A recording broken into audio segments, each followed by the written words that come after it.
செல்வமகள் அழுகை போல் ஒரு சில்லென்ற சங்கீதம் கேட்டதில்லை.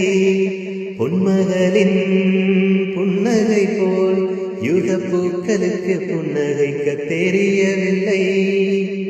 என் பிள்ளை எட்டு வைத்த நடையைப் போல எந்த இலக்கண கவிதையும் நடந்ததில்லை. முத்துக்கள் தெரிக்கின்ற மழலை போல ஒரு 300 மொழிகளில் வார்த்தை இல்லை. தந்தைக்கு தாய் முதம் சுரந்ததம்மா என் தங்கத்தை மார்போடு அணைக்கையிலே. வா என் தேவதையே, பொன்வாய் பேசும் தாரகையே, பொய் வாழ்